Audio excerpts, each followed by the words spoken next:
I created a monster. After I cut this, all I've wanted to do is cut the rest of my hair this short. I wish I were exaggerating. Hello, my name is Shantel from Shantel Is Probably Sorry. This is Orphan Black Season 2, Episode 6, called The Hound, Nature, and Her Wanderings. I do have intro comments. The time the reaction starts is in the description. I did say I was going to talk about Paul this week, and he will be the last person I talk about. First things first, Cosima and Scott. Part of me has always wondered, especially since Cosima, I believe, was originally a bisexual character, if it was at all the writer's intention to set Cosima and Scott up, like, as a couple. Like, that's just a thought that occurred to me. I wonder if people ship them. I wouldn't know.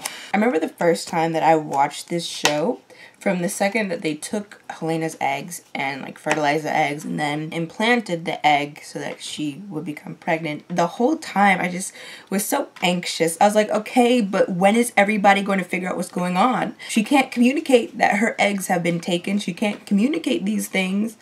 So like, I just remember being so... I wrote down Kira takes after her folks. She definitely is genetically very much like her parents. I mean, even in last episode where we saw both a combination of her intuition, which partly comes from her father, and then her finesse as a con artist. Emphasis on artist, like her mother. It wasn't until I was editing the last episode that I realized or remembered that there was a big age difference between Mark and Gracie. I completely forgot. Isn't she like supposed to be 16 or 17 or something? Young. And he's like almost 30. And I forgot about that age difference. And then when I was editing and I remembered that age difference, I then remembered Ira and Susan. And I was like, what is it with the age differences with the Castor boys? Though I'm sure someone will reply, these aren't being posted until every single episode is filmed and edited, so I won't be able to see. This would be a conversation that would take place in the comments as opposed to me incorporating it into the introductory comments from my next episode. Was it just me, or last episode were the lines of consent kind of gray? I don't know. It was dubious consent, and that it always seemed like dubious consent to me. And that's always been my take on it. I was never sure if he actually wanted to do it or actually really consented to it. And you know, maybe other people's opinions are different. It's just something that was on my mind, so I thought I would bring it up. But speaking of Paul, I'm filing on my comments about him. I know I haven't been talking about him a lot. So first of all, I think it's interesting in this season how both Paul and Sarah, either by duty or them just, well, no. Paul loves Sarah. That doesn't need to be spoken. We know that. I was never sure if Sarah loved Paul. But regardless, both of them, I think in last episode particularly, both had lines about how they didn't care about the other person. Sarah's like, Paul doesn't matter to me. Paul is like, I don't care that Sarah's back with the father of her child. Now for me, I've probably already brought this up. I think I had a conversation, at least 2 conversations with Dahia about it in 101 and 102. I think he's a very morally gray character. And the thing about him, for me, is that he was always hard to read. For me, I think his whole thing is the mission versus his feelings, or more specifically his feelings for Sarah. But for me, I just never knew which one he was going to choose, because his mission is very important to him. That much is obvious. And Sarah is also important to him. Another morally gray character is Delphine. But the difference between Paul and Delphine for me is that I always knew what Delphine was going to do, and I never knew what Paul was going to do. Or rarely did I know what Paul was going to do. And you know, some people might like that aspect of surprise to the character. But for me, it made him a bit hard to read, and I don't think I ever understood the character the same way I understand other characters in this show. And you know what, maybe this time around, I mean, not that I don't pay attention. I've watched this, I rewatched this bunches of times, and I still don't completely understand the character. Do I? Is it that I understand the character and just don't care for the character? Okay, I think it's a combination of both of those things. On the one hand, how hard he was to read for me, and still hard for me to understand exactly what his motivations are sometimes. And then the other part of me who kind of understands and just doesn't care for the character. I think it's a combination of both of those things. And I think it's more so never being able to understand the character and less of not caring for the character. But I mean, they both go hand in hand. But yeah, the first time around, I was never super attached to his character. Not that I disliked the character, I just never got attached to the character. Later that same evening. Oh wow, I guess there was one more thing I had to say about Paul, which I didn't say. Paul is his own man, and this was supposed to go in my intro comments, but it was on a different sticky. Paul is his own man, which is okay, and I guess he does what he believes is right, and that's okay too. It's just, it made the character unpredictable for me.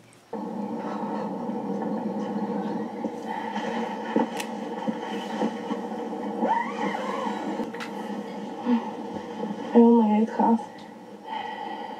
That'd be so much. No, thank you. I only ate half. Believe, Sarah. If you knew where Swan Man was, you would leave me behind. It's not a lie. We are twins. Could I have babies too? My chest. Why? I'm very good with children. You said the Proletheans did something to you. I really wish they would have figured it out sooner. Married? It really, really makes me anxious. What happened? I don't know. You are a good mother. I don't really think so. I really think so. There's somebody here. What?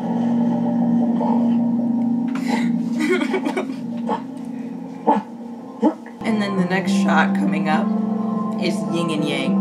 Let the bed looks bad. This shot is like supposed to represent the yin and yang, which I think is really cool. This was so cool to me. Like how they only told where to go and what to do stuff. Wow, that's very articulate. How Helene moved the mirror and then Sarah moved the mirror. And how they do that on this show. It's kind of like a sleight of hand type of thing. You need to sing the whole way? I just can't believe the love and I just can't believe. I'm Elena. I can't. No words. It's one of my favorite scenes of those two. And you got me wanting you. Oh my God, play a stop. Help me, There's no sign of please. inflammation. Are Are you okay?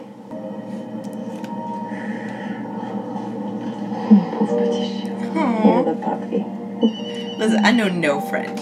I had to translate that. I was like, oh, so this is why everyone calls her the puppy. Doctor called me. Who? We're not hiring right now. But No. I know about the clones. This is an Allison theme, meaning that Allison's about to pop up. And look at that. From my kids was rock bottom till I blew my dealer in a bus station bathroom. It's pretty. And I'm sorry that I ruined the play with my drinking.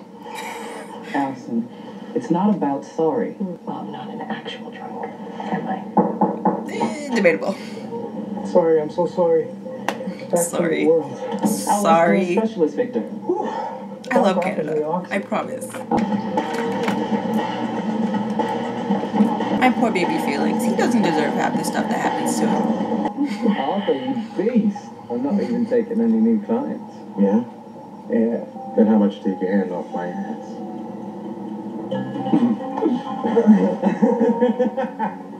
Okay, everyone, that's it. See you next week.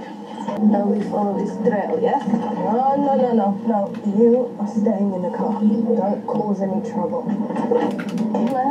No, Lena, just She's like a child. do anything, please. An actual child. Why would you leave your child in the car? Never mind.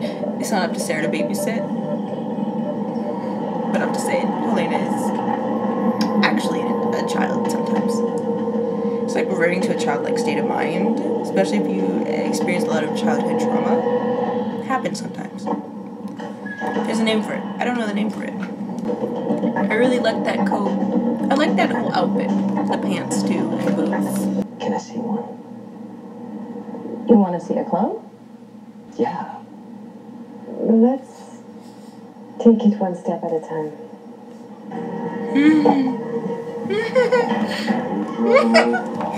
I'm fine. I think you bad thoughts. Ma. Are you being rude, you little skank? I'm not quite sure I heard what you said. Don't be baby, I only spray. Next one I break. Hey, what? Hey, let her be, Carl. She just made herself clear. Crazy bitch. Did she stick out his tongue at him? Did Crazy she? She bitch. did stick her tongue out at him. Also, love at first sight. Sorry about that, man. If you show up here without my hands again, I will cut off your dangling balls. You guys all good? Who needed to know they were dangly? We'll see you on family day. Jesus Christ. I'm sorry. Ooh, I forgot that happened. In Ukraine, I was police detective. I shot many criminals. Ukraine. The worst. After rehab drinking problems. Oh, Helena. So Mark has never met I Paul? never met a real police scene before. How? Expect I had sent you after the other one? I figured out. Science is what scientists do, Sarah. You know, nobody's got any idea. We're just poking at things with sticks. Very true. Are you gonna be alright, Christina? I'm the geek monkey! Yeah, of course. Sorry. The evolution of Casima's relationship with Geek Monkey. It's promising. I can't do this without you. Oh, yeah. Okay. Obviously. So right here, Sarah's like, oh, she's about to say I'm the Geek Monkey. But anyway, right here, Sarah's like, I can't do this without you. And Casima's like, yeah, obviously, I'm the Geek Monkey. I'm making note of this because this will come back around during the season finale. I'm the geek monkey. Yes, you are. And then some asshole has to ruin the moment. Like, what is it with everyone in ruining the moment? Oh, wait, my list. Wow, I almost forgot to update it. Okay. Where's my book?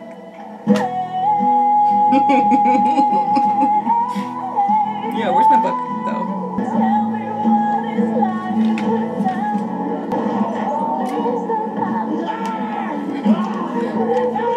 Cotton block, I'm about your eyes, bro. Your sister's here. Sister. It's good to see you. You tried to kill me.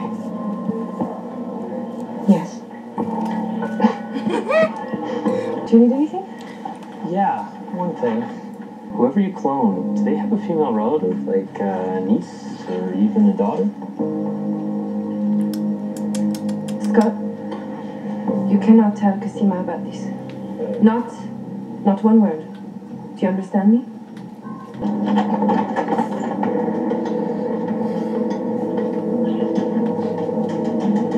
This is the first time they've seen each other since 201, right? 202.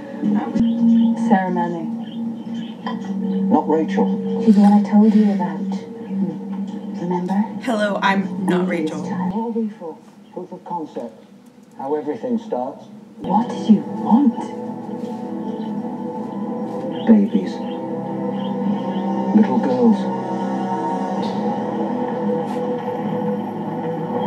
Proof of concept. Babies, little girls. It's like you created whole new human beings for that. You know we're not just a concept. Right? Have you met Rachel? My Rachel? Yes, I have. What a joy. Treat. You've really created a monster there. We didn't. And a man with two masters answers only to himself. Who does Siobhan Sadler answer to? If you think you're taking Sarah back, you'll have to kill me. And if you think you're going to take Duncan back, the only man alive who can give Sarah and her sisters what they need, then you'll have to kill us both. It's all in the past. No, it's not. This is my life. And you gave it to me. Cosima is unlike anybody I've ever met. We're sick. You're the little girls are dying. Aldous, Leaky killed my Susan. He killed Rachel's mother. Doesn't it suck that he's lived all of this time not knowing that Susan was alive and died not knowing that Susan was alive? Messed up, bro. Hey, that's it? Okay, I guess that's it. That's so impolite. Alright, so that was Orphan Black 206 called To Hound Nature. Oh, I tipped over my cup and I caught it. To Hound Nature in Her Wanderings. First things first, I updated a list this episode. I put Jesse's name on the Tatiana's Lips Have Been on Many People's list. I should like abbreviate that. TLHBOMP. No, that doesn't sound good. Nope. I actually didn't write down much to say. Okay, wow. So this Super Sunshine Kids, they come up quite a few times regarding Helena. Like in season 3, episode 1, the very first scene, the song that was playing was by Archies? The Archies. For some reason I've been referring to them as the Super Sunshine Kids. I don't know. I was misled and misguided. Yeah, so there are multiple songs by the Archies, which is the band, that is a band, yes, which is a band who sings Sugar Sugar. There are more songs involving Helena that are also by them, like it's Helena's thing, including the first scene of season 3, episode 1. So Helena's going back to be impregnated, I will say, and at least she did have a say in that part of it. I mean, she didn't have a say in her marriage or them taking her eggs out of her, which both are messed up. I am glad that she was not, or that the writers did not choose to forcefully impregnate her, like, without her consent on that either. So when Helena met Amelia at the end of season 1, she had a hard time wrapping her mind around science babies. And here we get to see the beginning of her transition into understanding science as something that is not bad and comes to embrace it even. Vic the snake came back this episode. Vic is truly a snake. But also, Allison, why would you talk about that? Like, what compelled you to open your mouth about that? Scott now works at Dyad, and Scott doesn't know, but Delphine knows that the stem cell sample came from Kira. We all know how this ends. It blows up. So I guess that's it from me. Thank you for watching, and like the video if you liked it. You can check out my channel in my description to see what other shows I watch. And subscribe if any of those things interest you. Hope you're having a wonderful existence. And I guess that brings me to bye. Stem cells from the exfoliated dental pulp of baby teeth In my uterus. It's not invasive at all. Come on. After I clipped that hair, now I gotta find it. Here it is. I found it. So those goons that were at the club, Steins.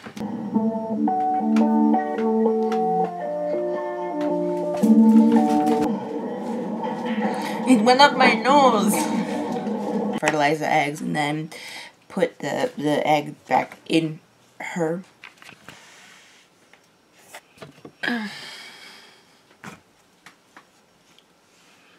Oh, okay. Thanks for that. Baby Felix, he doesn't deserve half the stuff that happens to him. If y'all get the off my screen. It wasn't until I was... For some reason I've been referring to them for some reason I've been including the first episode. Oh, you asshole.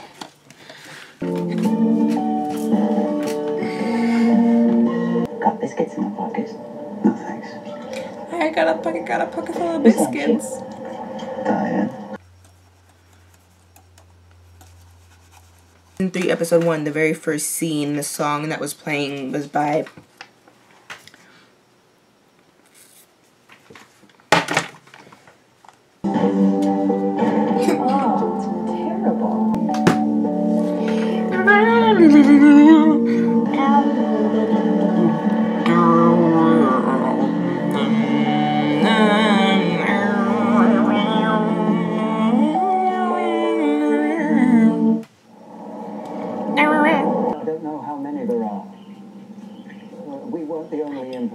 and I guess that brings me to bye.